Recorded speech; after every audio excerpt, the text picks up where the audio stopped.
बिस्मिल्लाहिर्रहमानिर्रहीम। अस्सलाम वालेकुम व्यूअर्स, उम्मीद है आप सब खैरियत से होंगे। मैं हूं आपकी होस्ट मौजूद शफ़क़त और आज हम करने जा रहे हैं लास्ट एपिसोड की रीडिंग।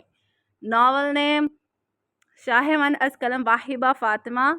सो फाइनली हमारा ये नावल अपनी एंडिंग को पहुंचा। होप सो आपको ये नावल काफ़ी पसंद आया होगा। अगर आपको ये नावल पसंद आए, लाइक कमेंट एंड शेयर ज़रूर कीजिए। और अगर आप हमारे चैनल पर न्यू हैं तो सबसे पहले हमारे चैनल को सब्सक्राइब करें, बेल आइकन को लास्ट में हिट कीजिएगा।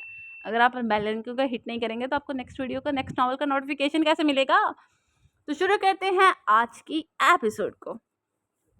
वही उस यहाँ बनकर ज़िंदगी में फिर से आ गया तो ये समझकर इसके साथ चली आई कि अल्लाह ताला ने माफ़ कर दिया। मगर अल्लाह ताला भी तो तभी माफ़ कर फरमाते हैं, नहीं तब तक माफ़ नहीं फरमाते जब तक इसका बंदा माफ़ ना कर दे। इसीलिए जो हुआ इसे होने दिया कि माफ़ी लिए बगैर तो चैन से मर भी नहीं सकती ना। शाज़िया बेगम ने इसे पहचान लिया था, मगर इसका दागा जिस्म और पुरनूर चेहरा देख खामोश रही थी। रात बहुत बोझल थी और अंदर वो फर्श पर बैठा अपना गम गलत कर रहा था। बाहर वो रात के साथ कतरा कतरा रोती पिघल रही थी। मैंने ज़िंदान में सीखा था असीरों से एक इसम, जिसको दीवार पे फूंके तो हवा आती है। जयनमाज़ पर बैठकर नदामत के आंसू बहाकर पहाड़ जितने गमों को झेलना सीख लिया था इसने। समन मुर्दा कदमों से उठे दूसरे रूम में जाकर वजू किया। कपड़े तो रूम में थे, लिहाजा दुल्हन के लिबास में ही तहज्जुद अदा करनी पड़ी, क्योंकि तहज्जुद का वक्त था। दिलो रूह में आज फिर से अपने गुनाहों की नदामत में डूबे थे। अब तो ये था कि कि कभी खुद को सबा कहलवाना पसंद नहीं करेगी, क्योंकि सबा ने दानियाल से बेवफाई की थी। मगर समन दानियाल पे अपना तानमन मारकर फेंकने को तैयार थी। यूँ तो पहले भी अक्सर रातें अपने गुनाहों की माफ़ी मांगते गुजरी थी, मगर आज जो इस शख्स का सामना करके दिल जैसे शर्मिंदगी के था गहराइयों में डूबा था। वो फजर की अज़ानों के वक्त तक जाए नमाज़ पर बैठी अपने किए गुनाहों की माफ़ी मांगती रही थी। हमेशा की तरह सुकून उतरा था कि इसके अंदर तक। तभी फजर अदा करके नमाज़ें पर ही जाए नमाज़ फ़र्ज़ हो गई। सुबह दानियाल के बच्चों से पहले ही आँख खुल गई थी। इसे अपने फ्लैट जाना था। हालांकि के बच्चों को बोल चुका था कि वह इनके पास ही रहेगा, मगर कुछ बातें चाहकर भी इंसान पूरी नहीं कर सकता। और रूम से बाहर आया था कि एक चोर ने कहा लांच में दौड़ाई जबड़े बेच गए थे इसे ना पाकर। और अगर बच्चे उठ जाते तो कहीं सोच में तो नहीं चले गई कहीं बच्चे क्या करेंगे, कैसे रहेंगे। अब वो तैश में हर जगह से देख रहा था। तभी सामने वाले रूम का दरवाजा खुला था। नगाह सामने जमीन पर उठी, जहाँ वह जनमाज पर बैठी आड़ी तिरछी दुल्हन के लिबास में ही सुर बटल बेटे गहरी नींद में थी। वो वापस मुड़ने लगा जब कुछ गैर मामूली महसूस होना चाहते हुए भी इसकी जानिब बढ़ा था। हे उठो, बच्चे उठने वाले हैं और बच्चों के मामले में मैं कोई बर्दाश्त नहीं करूंगा। इन्हें खरोश भी आए तो अधेड़ कर रख दूंगा, समझी। वो जानबूझ का तक मगर जवाब न डाला। इसके माथे पर गहरे बाल लाए थे। उठ समन, उठो अभी के अभी। वो दांत पेश का बोला था, मगर इसने तो जैसे ना सुनने की और ना हिलने की कसम खा रखी थी। अब मजबूरन वो घुटनों के बल झुका था। समन समन वो हल्के से थपथपा, मगर ये समझ कर कि इसके सचमुच हैतान हुए वो होश में ही नहीं है। फौरन ही इसे बाजों में भरा और बाहर निकला। किचन में बुआ बेगम थी और इन्हें बच्चों के पास रहने का और इनका ख्याल रखने का बोलकर इसे बाहर गया था। इसे गाड़ी में लेटाकर हॉस्पिटल के लिए निकला था। वो बेड पर नीम दराज मोबाइल में बिजी थी। रात वो बहुत इजी होकर काफ़ी दिनों के बाद सुकून से सोई थी। शाहमन की अब आदत हो चली थी इसको। इसकी कुर्बत में वो अब खुद को बहुत महफूज और कंफर्टेबल महसूस करती थी। मम्मा पापा घर पर नहीं थे, इलेक्शन होने वाले थे तो वो किसी दावत में शिरकत करने गए थे। आज का इनका सारा दिन बिजी था। राबी कॉलेज में थी और वो घर में अकेली थी। सुस्ती थी शायद इसको। सोचा फ्रेश हुआ जाए। फ्रेश होकर बाहर आए तो सामने का मंजर दिल दहला देने वाला। आने वाले इलेक्शन के लिए शाहमन इतनी अहम मीटिंग में संजीदगी से बैठा मैनेजर से जरूरी ब्रीफिंग ले रहा था जब फोन रिंगा और फोन पर जगमगाता राना साहब का नंबर ब्लिंक करने लगा। इसके होड़ ना चाहते हुए महम से मुस्कुराए थे, मगर फौरन वो मुस्कान गायब भी हो गई थी। फोन यस करके कान को लगाया, मगर दूसरी तरफ से सुनेगी एक दिल हरा चीख ने सेकंडों में इसके चेहरे से लहू छिलकाया था। इस वक्त अगर इसे यहाँ से दुनिया की कोई ताकत उठा सकती तो ये वही चीख थी। बड़े से बड़े हादसे पर भी जिसके माथे पर एक शक्ल नहीं आती थी, अब इसके तने जैसे फटने को थी। वो फौरन से पहले मीटिंग बर्खास्त करने का इशारा करता वहां से उठा था। शैमन मेरे सामने है, वो मेरी तरफ आ रहा है, बचाए मुझे। सोबी की दबी दबी सिसकियां सुनाई दे रही थी तो शाहमन का दिल उछल कर हलक में आया था। हे कौन है सोबी, जल्दी बताओ मुझे। वो दहाड़ा वो फिर रोई थी। वो बिजली की रफ्तार से बाहर निकला था और गार्ड्स और ड्राइवर का इंतजार किए बगैर जान से गाड़ी भगाई। वो फोन बंद हो चुका था और इसका दिल बैठ रहा था। आधे घंटे का फासला इसने 15-20 मिनट में तय किया होगा। झटके से गाड़ी अंदर रुकी तो इसने पीछे गार्ड से गन छीन कर पैंट में अर्स ली थी। वो तूफान बना आजम पेंशन में दाखिल होकर अपने रूम की जाने भगा। दहाड़ से दरवाजा खोलकर अंदर दाखिल तो सामने का मंजर इंतहाई गैर मुतवक्का था। इसने सर से गहरी सांस भरी थी। रूम में कोई नहीं था। जबकि राना साहब बेड काउंट के ऊपर चढ़ी बड़ी मुश्किल से बैठी मतवसी सामने देख रही थी। वो धीमे कदमों से चलता इसके करीब आया। वो मन ये वो उसने सहम कर अपने मुजरिम का आक्रोश चिक्को की जानिब इशारा किया, जो बेड पर बड़ी शान से बरजमान राना साहब की जानिब भी पांव पसार कर बैठा था। सो भी व्हाट्स गोइंग ऑन हेयर। वो उतरो नीचे, चोट लग जाएगी। मन नो ये उड़ता भी है, मेरे ऊपर उड़ कर बैठ गया तो मन मुझे छुपा लें कहीं। वो हंसी से सू सू करते बोली थी, सो भी नीचे उतरो। अभी ये इजाज़त तो मैं खुद ने अपने आप को नहीं दी कि तुम्हारी मर्ज़ी के खिलाफ तुम्हें छूऊँ, इसकी क्या मजाल है। वो हमारा लो लहजे में बोला है, मगर यहाँ गौर कौन कर रहा था। नो नेवर, मुझे गोद में उठा ले मन में, इसने बच्चों की तरह बाजू फैलाए तो मैंने आगे बढ़कर इसके कमर में हाथ डालकर अपने आहने बाजू में उठा लिया था। सोबी का अगला अमल शायमन का दिल उछल कर हलक में आया था।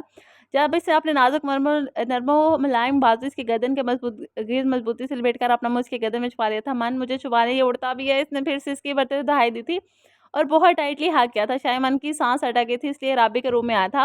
वो हनूज इससे बुरी तरह चिपकी हुई थी, जैसे काकरोच ना हो, मॉन्स्टर हो गया, इससे सालिम निकल जाएगा। शायमन का दिल किया कहका लगाकर हंसे बगैर जब्त किए रखा। रूम में आकर खुद कॉकरोच पर बैठा और इसे गोद में बिठा लिया था। वो हनूज इसके गर्दन में मुंह दिए बैठे हुए थे। आप जानती हैं सोबी, आज आपने क्या किया? इस लहजे में संजीदगी तारे कहते शायमन ने पूछा तो इसकी गर्दन से खून निकाल के जानबूझ हैं ये यस मैंने आपको इतनी ज़रूरी मीटिंग स्पॉइल कर दी है। वो सूं-सूं करती बोली, छोटी सी नाक सुर पड़ चुकी थी। अच्छा, शुरू से बताएं हुआ क्या था? कैसे अटैक किया चिक्कू ने मेरी इनोसेंट सी राना साहब पर? वो कहता फ़ौरन दांतों तले लैप दिए और मैं फ्रेश होकर वॉशरूम से बाहर आई तो वो सामने फर्श पर था। मैंने डालकर चप्पल उठाकर मारनी चाहिए तो वो उड़ने लगा और मेरे पीछे भागने लगा। मैं बेडरूम पर चढ़ गई तो वो बेड पर मेरे सामने बैठ गया। वो क्यूट से मुँह बनाती और अपने मिस्टर और चिपकू के दरमियान होने वाली दंगल का आवाज़ सुनाती इसके दिलो-दिमाग पर बिजलियाँ गिरा चुकी थी। फिर मैंने कैसे भी करके आपको फ़ोन कर दिया। वो हनूज़ इसकी गर्दन के गिर्द बाजू लपेटे सुकून से बैठी थी। मैंने पूछा था राना साहब कि आपको पता भी है, एहसास भी है कि आज आपने क्या किया? आप शाहिमान के हाथों इसकी गर्दन के गिर्द घेरा तान किया था। यस, आपकी मीटिंग जाए बाढ़ में, मगर आज आपने इस शख्स के अंदर सोए एक हब्बी को जगा दिया। एक्चुअली वो हमारे लुत्फ़ जैसे बोला, जबकि निगाहों का मरकज़ बिल्कुल सामने वो नरम गुलाबी लाल था। बिल्कुल अचानक बैठे-बैठे राना साहब होश की दुनिया में आए थे कि वो क्या-क्या घुल खिला चुकी हैं, क्या-क्या कर चुकी हैं, क्या-क्या बोल चुकी हैं। मगर मुझे गोद में उठा लें, मुझे कहीं छुपा लें और मुझे सदा सूरत-ए-हाल जब वो बच्चों की तरह इसकी गोद में बैठी थी, कानों तक सुर होती, इसका दिल किया सामने वाली निगाहों से अभी कहीं ओझल हो जाए, छुप जाए। वो बुरी तरह बौखलाई थी। मन छोड़े मुझे, मैं ठीक हूँ, मगर राना साहब अब मैं बुरी तरह खराब हो चुका। वो बेहोशा हुआ। एक हाथ खुद ब खुद जैसे सोबी के गर्दन पर लिपटाया था। मन सोबी के होश उड़े थे, मगर आज मदहोशी जैसे हाथ चढ़ कर बोली थी। बहुत नरमी से इसने इसकी सांसों को अपनी दस-रस में लेकर इसके होश ठिकाने लगाए थे। सोबी के दिल ने 120 की रफ्तार पकड़ी थी, बुरी तरह आँखें बंद किए थी।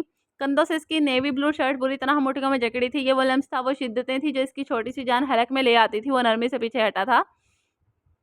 सोबी ने बेहाल होते हुए इसकी गर्दन में मुँह छुपा लिया था और अपनी सांसों का तवाज़ुन बरकरार रखने की कोशिश की थी, मगर वो गहरा मुस्कुराया।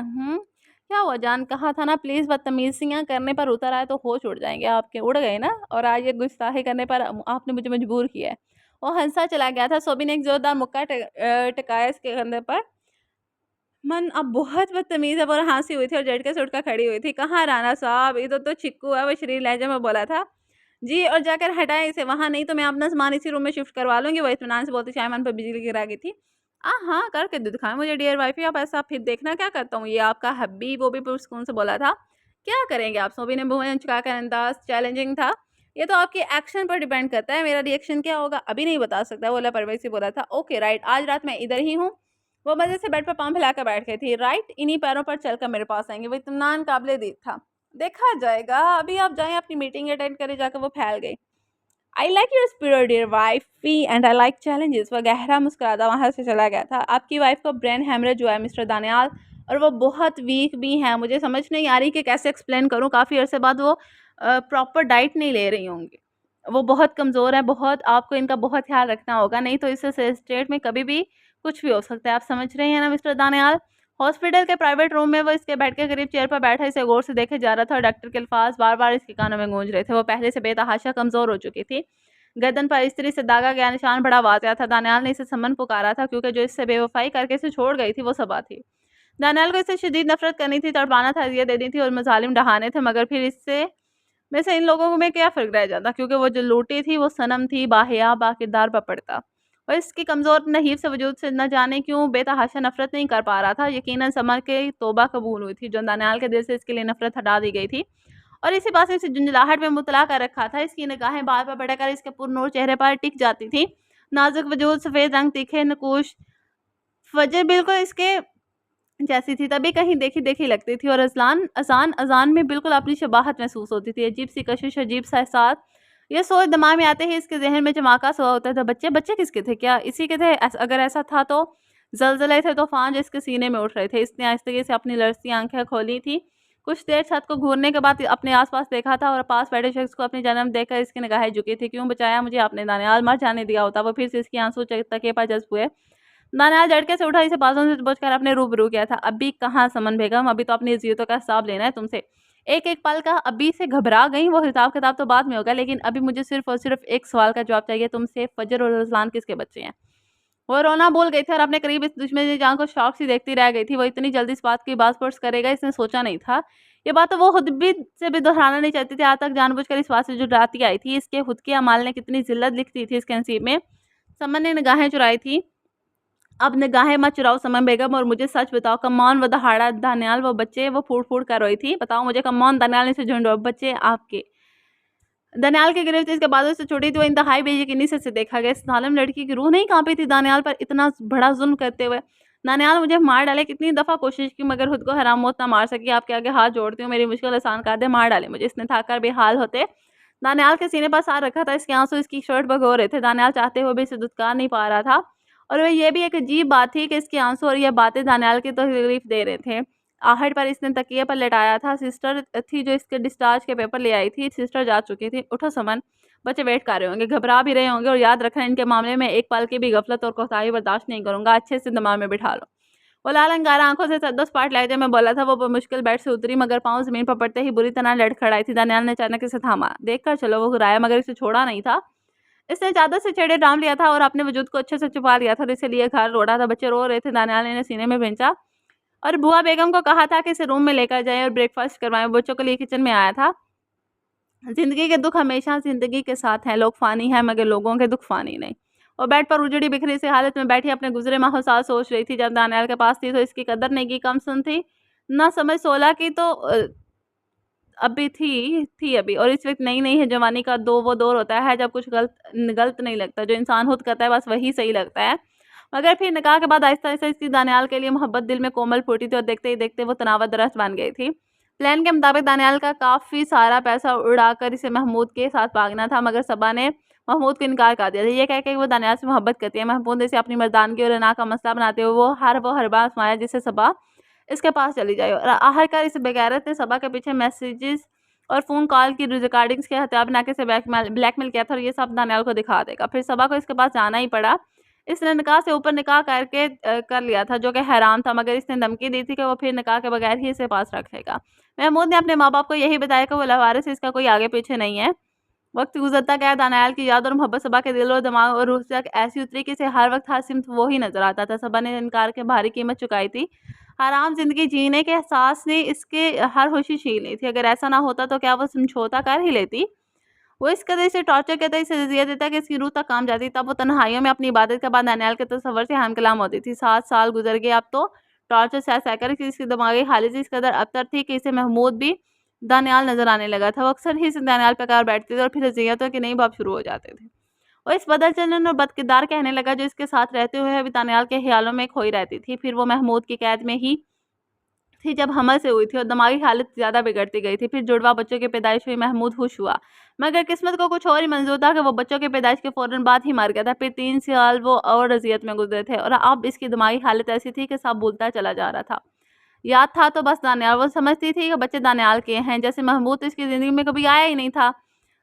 दानियाल लाल में खड़ा इस वक्त गहरी सोच में था। डॉक्टर ने जो कहा था, जो बताया था, दानियाल की ज़िंदगी हल तक खिल चुके थे। मिस्टर दानियाल, आपकी वाइफ मेंटली कंडीशन बिल्कुल ठीक नहीं है और कभी भी कुछ भी तसव्वुर कर लेते हैं। शायद पिछले कुछ सालों में उन्हें इतना टॉर्चर किया गया कि इनकी दिमागी हालत इतनी अबतर है कि वो कभी भी पागल हो सकते हैं या मर सकते हैं। मैं तो इनका जिस्म देखकर हैरान हूँ जो आयरन से कई जगह जलाया गया है। मिस्टर दानियाल, बचा लें। अगर इन्हें जिंदा देखना चाहते हैं तो वो सब कुछ भूलती जा रही हैं। इन्हें वो याद रहना चाहिए जो इन्हें याद करवाएं। कुछ ऐसा कहें कि वो सोचने पर मजबूर हो जाए, दिमाग पर जोर दें।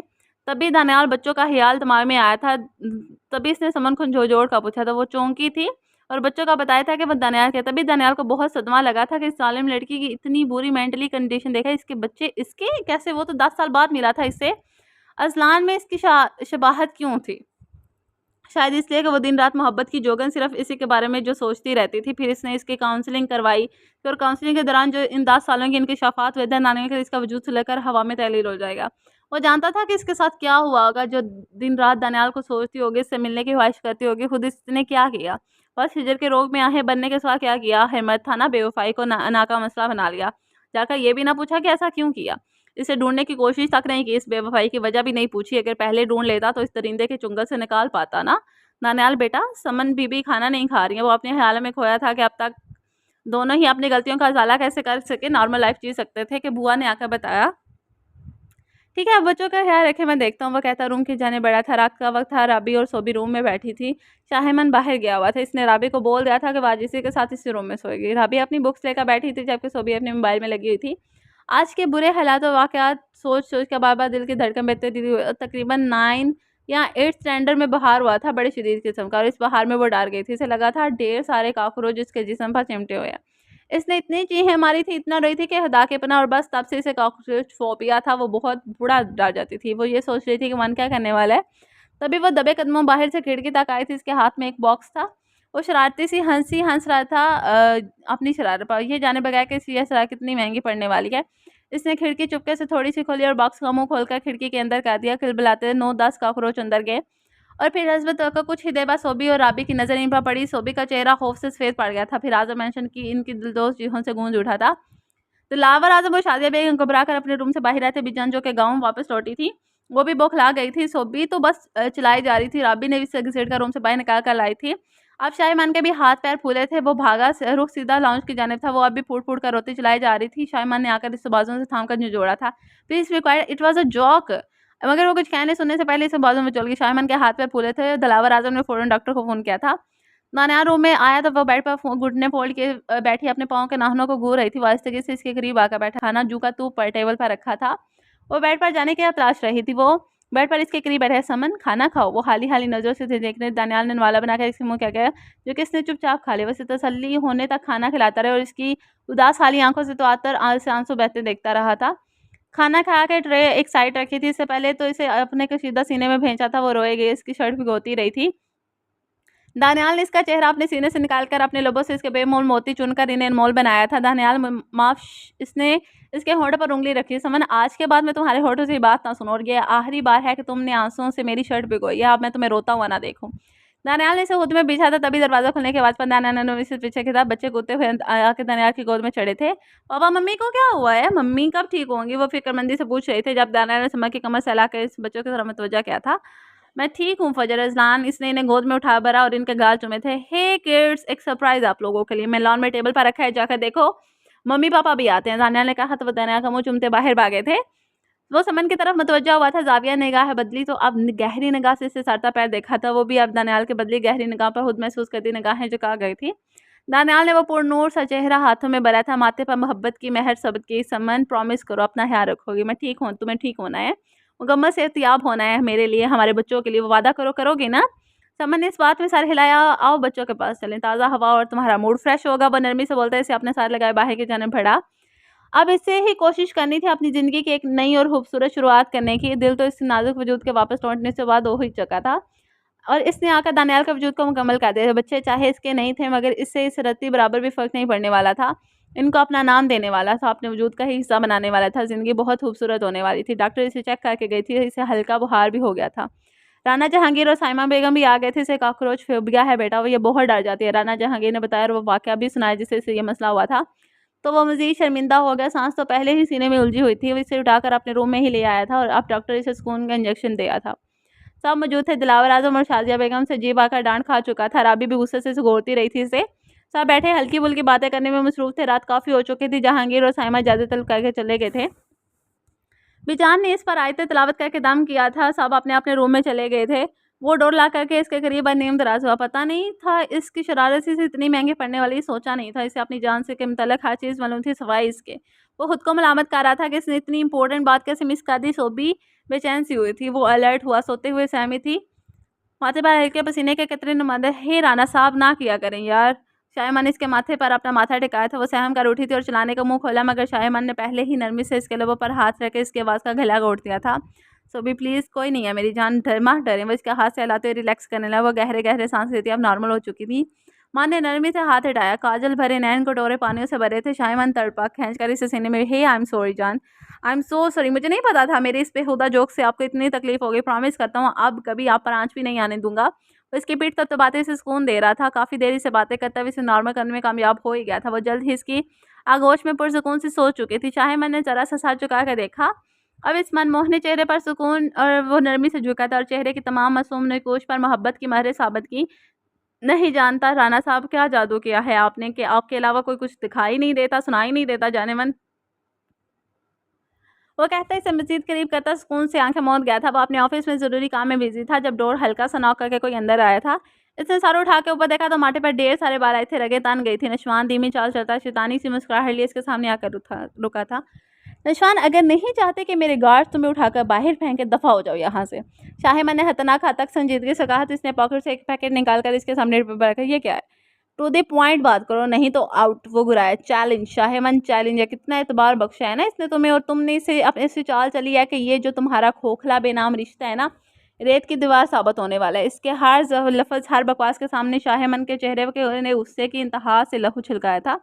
इसने फ़ौरन से पहले पैकेट खोल कर देखा था जिसमें नशवान और सोबी की मरी की कुछ पिक्स थी मुख्तलिफ पोज में, जैसे साथ खड़े और बैठे हों। शाहिमन इस्तज़ाइया सा हंसा था और इन कागज़ों के टुकड़े-टुकड़े करके इसके मुँह पे मारे थे।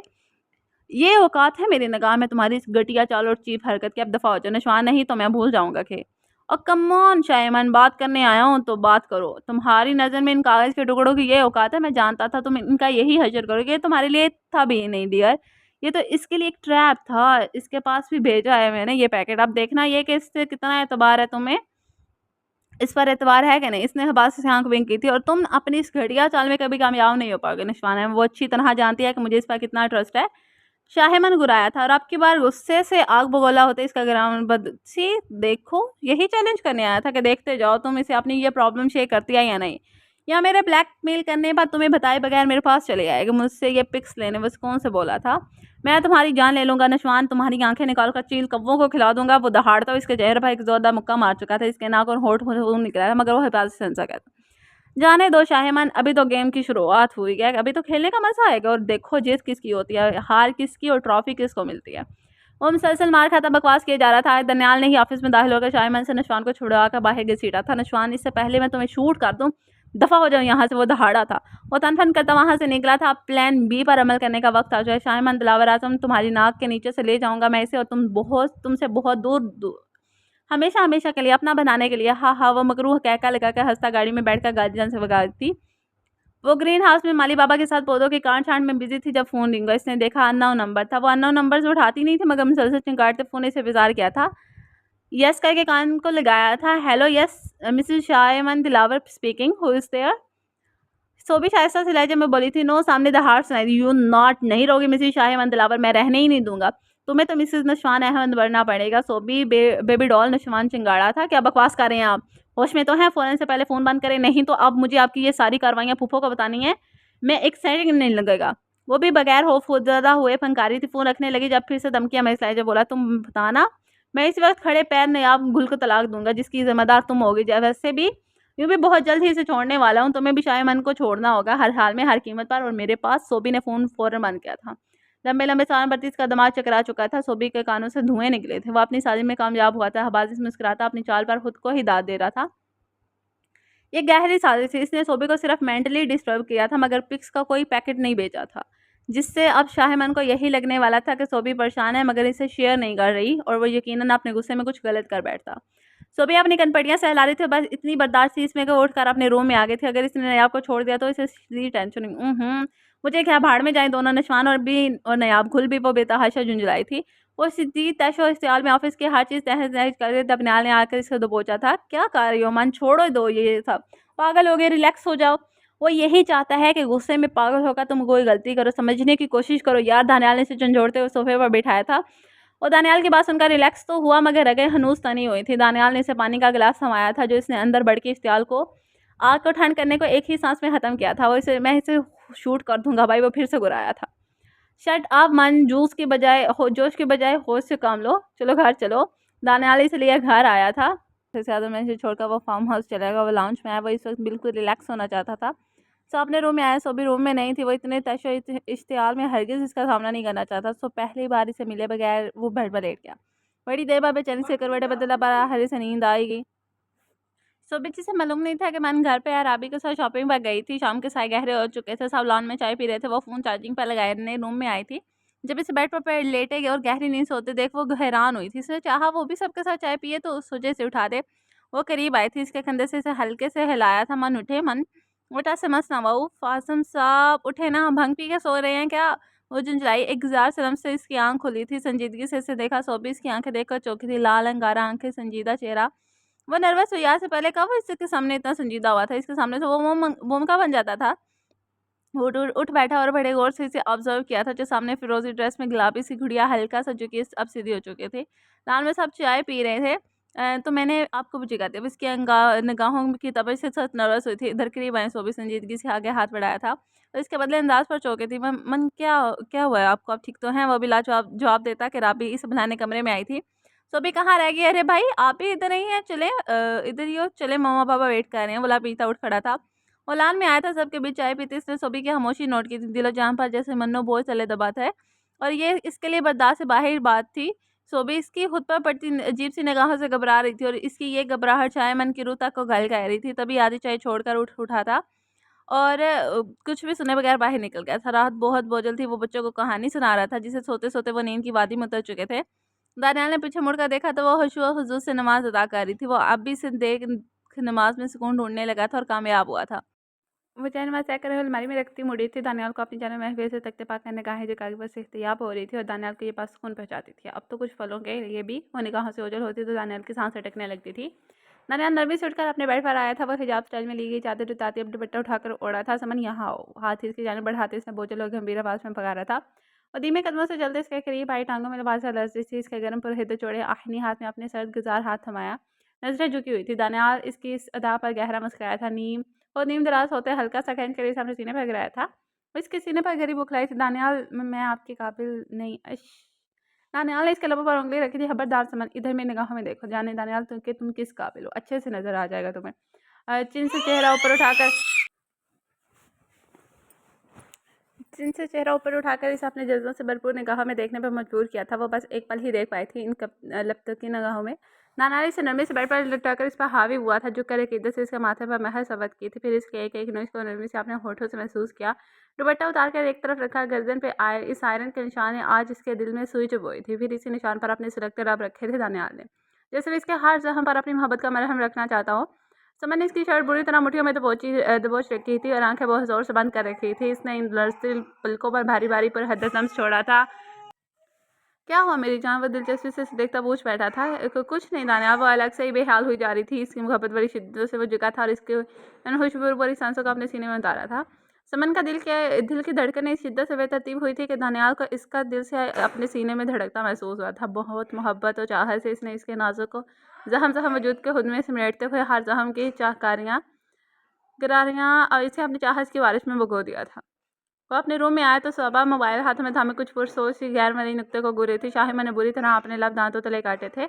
इसे इस सिचुएशन में बैठे देखा वो इसकी आहट पाते ही बुरी तरह चौंकी थी। जो शाहिमा ने नोट किया था, खुदा के लिए राना साहब मुझे और मेरी मोहब्बत का एतबार बख्शैरी से मोतबर कर दे।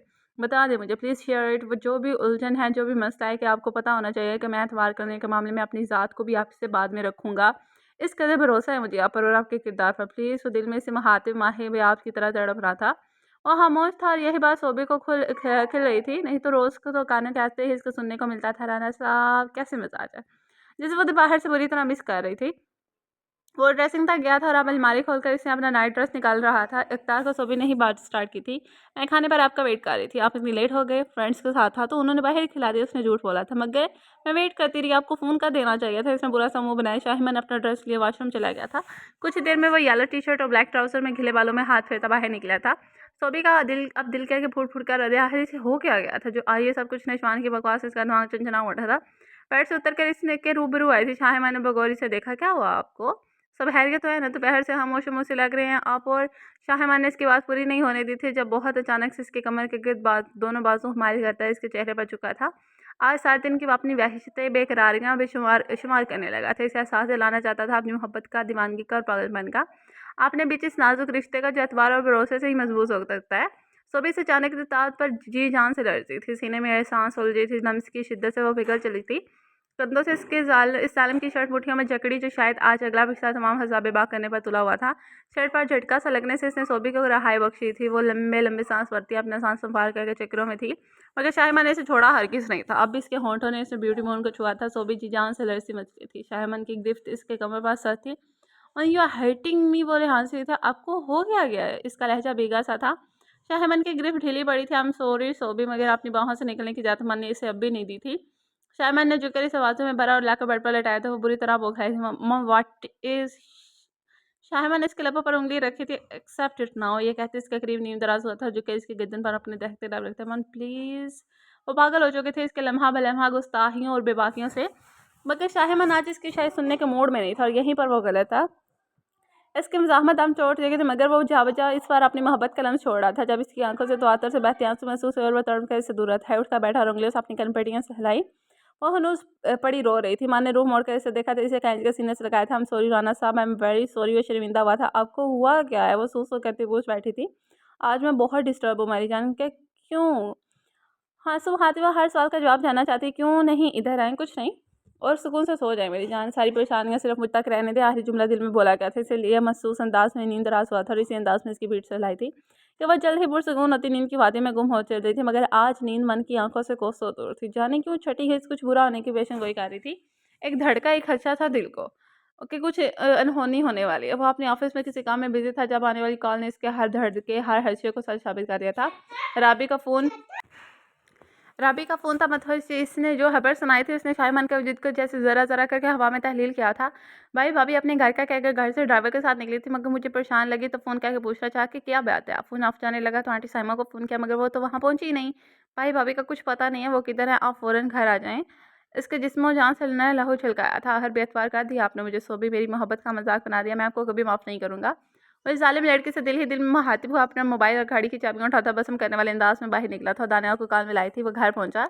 हर जगह चेक हर कैमरा आजम मेंशन से लेकर आना जहांगीर के घर तक हर कोना गली कूचा छाने, मगर सोबी का कुछ अता पता नहीं मिला था। सोबी ने भारी होती आंखें जबरदस्ती खोली थी। बिखरे खुले बाल, सिलवट से ज़्यादा यूँ लगता था जैसे यहाँ से ज़बरदस्ती लाए जाने की मज़ाहमत में इसने काफ़ी हाथ पैर चलाए होंगे। सर से फट रहा था और आंखें बारी हो रही थी। आंखें खोली इधर उधर पर मुश्किल देखा तो खुद को एक चेयर से रस्सियों से बंधे पाया। ऊपर टेप लगाकर आवाज़ का गला ओढ़ दिया गया था। ये एक बहुत पुराना सा घर लगता था जो सामान से हाली था।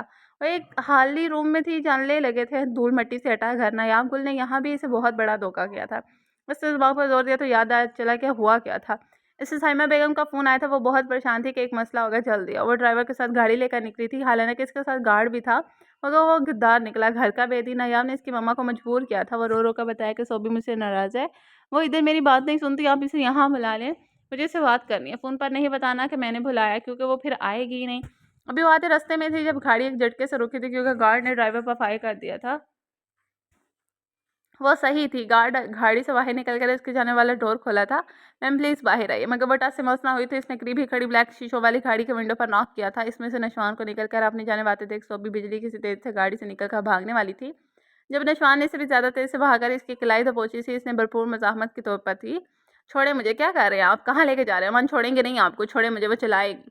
नशवान इसे घसीट कर अपनी गाड़ी तक लाया था और इसके मुंह पर एक रुमाल रखा था और इसके बाद इसे यहाँ लाया गया था। वो होश में आती बुरी तरह मछली थी। तभी दरवाज़ा खोलकर नशवान सुकून से अंदर दाखिल हुआ था। इसके सामने की चेयर पर रखकर बैठ गया था। गौर से इसे देखा जो बिखरे से हुलिये में इसके सामने थी। तो आतर से आंसू बह रहे थे। छोटी सी नाक सुर हो चुकी थी। तुम जानती हो ना, यहाँ मुझे छोड़कर खुद ही चली गई। वो ठहरे ठंडे ठार लहजे में बोला, घबराओ नहीं, तुम्हारी तलाक करवाए बगैर तुम्हें अपने निकाह में लिए बगैर कुछ नहीं कहूँगा। इसीलिए मैंने तलाक के पेपर तैयार करवाए हैं। साइन कर दो तो ये इसे मैं भिजवा दूंगा। बस कोर्ट में जाकर तुमने कहना है कि तुम्हें इसे तलाक चाहिए। ईशान ने सुकून से कहते इसके मुंह से टेप हटाई थी। और मैं ऐसा क्यों करूँगी? वो रोते भंगारी। ज़रा बताना पसंद करेंगे कि आपको ऐसा क्यों लगा कि मैं ऐसा करूँगी? तुम ऐसा ही करोगे स्वीटी, वो हवासा से बोला था। यू नो व्हाट, इस घर में एक रूम है जिसमें जानती हो क्या है? मैं मर जाऊंगी मगर ऐसा कुछ नहीं करूँगी। मैं मोहब्बत करती हूँ मन। शट अप वो दहाड़ा, पूरी बात तो सुन लो स्वीटी। इस रूम में काकरोच का अंबार है जिसमें मैं तुम्हें फेंक दूंगा अगर मेरी बात ना मानी तो। वो फंकारा और सोबी के हाथ पैर खोल दिए थे। सोबी ने फटी फटी आंखों से इसे देखा। इसका चेहरा होश से सफेद बढ़ गया। जोर जोर से नफी में साह हिलाया। तो फिर ठीक है, इन पेपर पर साइन कर दो। आप जानते हैं कि ज़बरदस्ती इन पेपर पर साइन करवा लेने से नहीं होगी ड्राइवर सर। अगर वो होते तो मुझे कभी हार्म नहीं पहुंचाते, बस इसकी। जब वो कोर्ट के जरिए तलाक देगा तब तो हो जाएगी ना। वो लापरवाही से बोला। नशवान के दिल को कुछ हुआ था, मगर इस वक्त नरमी दिखाकर नुकसान उठाना नहीं चाहता था। मैं नहीं करूँगी साइन। वो खूबसूरता से अपनी बात पर डटी रही थी।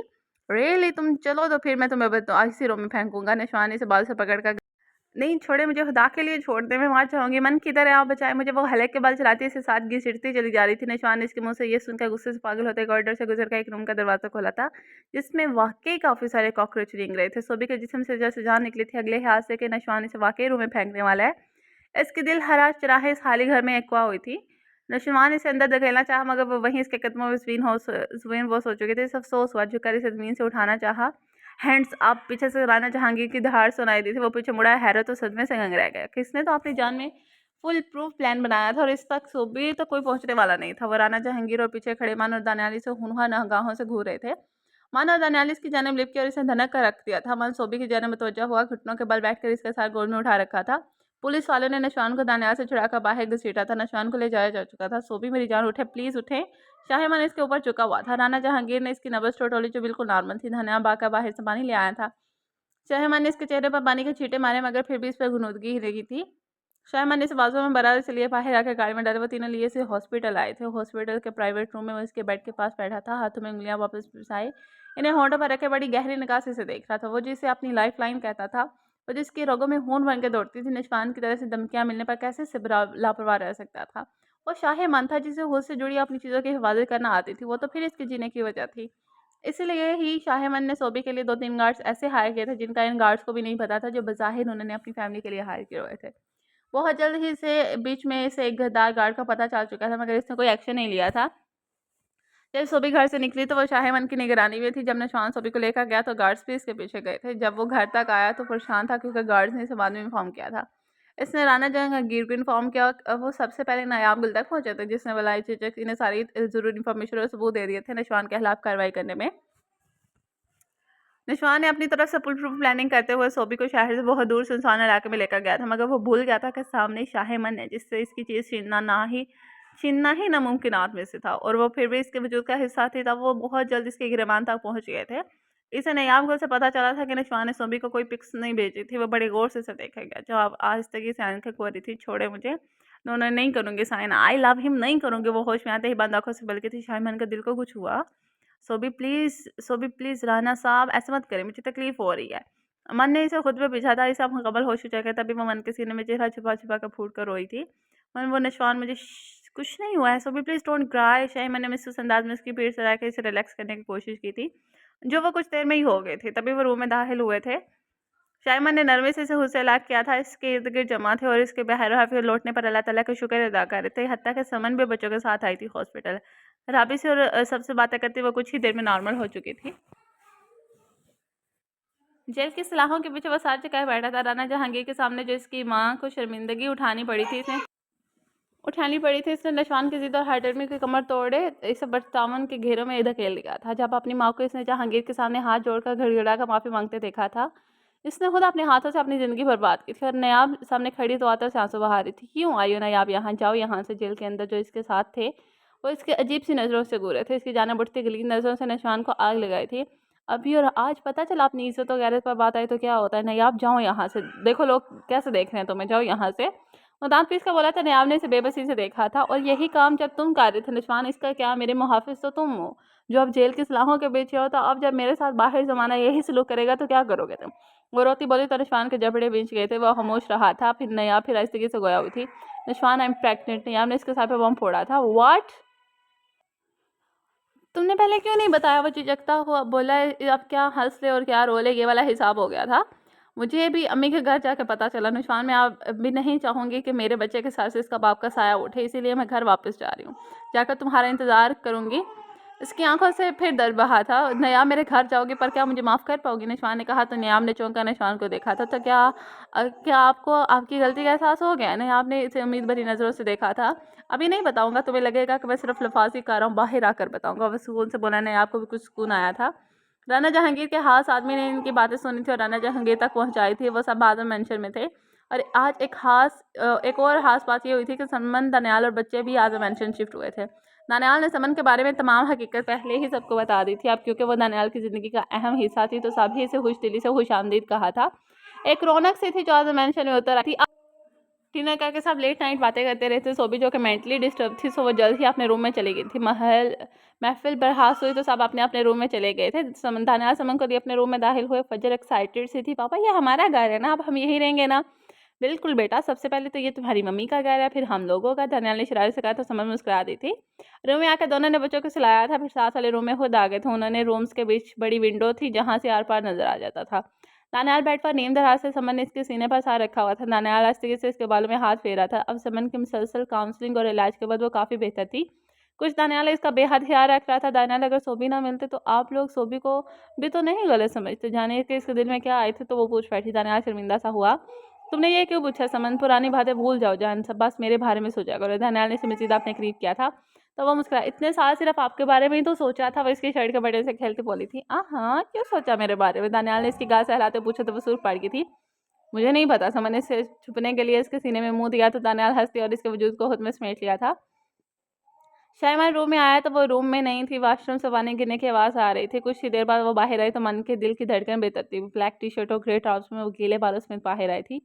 शाहिमान की खुद पर मरकूज निगाहों से घबराई। वो अपने कपड़े लिए वॉशरूम गया और कुछ ही देर बाद ब्लैक ट्राउजर और ब्लू शर्ट बाहर बाहर आया। वो अपने बाल ट्राई करके अब बेड पर बैठी थी। वो गीले बालों में हाथ फेरते इसके पास आकर बैठा। क्या बात है सोबी, आप अभी तक परेशान हैं? इसके कहने की देर थी जब सोबी एक मरतबा फिर रो दी थी।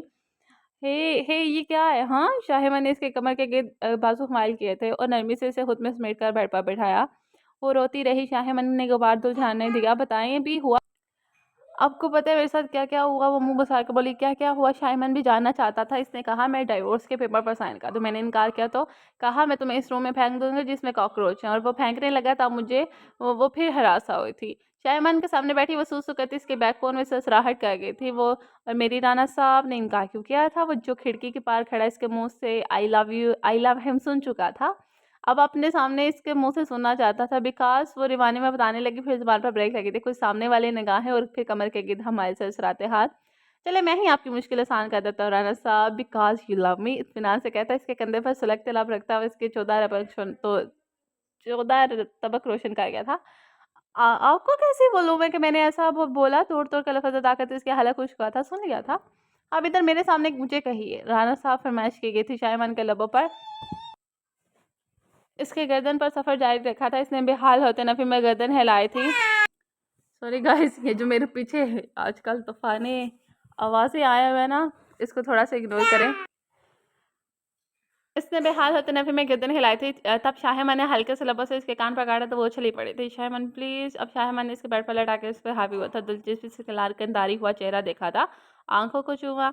बताइए ना प्लीज़। सोबी इसकी सिलकती निगाहें अपने होठों पर महसूस करके सोबी ने इसके सीने में मुझ पाया था। ना गया करे राना साहब। शाहिमा ने इसके कंधों पर नरमी से थाम कर अपने रूबरू किया और जिन पर अपने लाभ रखे। इसने घबरा कर आंखें बंद की। तभी वो इस पर झुका था और इन लबों को गुजार शाहिमा ने फासले समेट के इसे मजीद खुद में समेटा था। आज मज़ाहमत नहीं थी, जिसका मतलब कि उसकी मोहब्बत को मोतबर कर इसे कबूल करने का हराज बचना चाहती थी।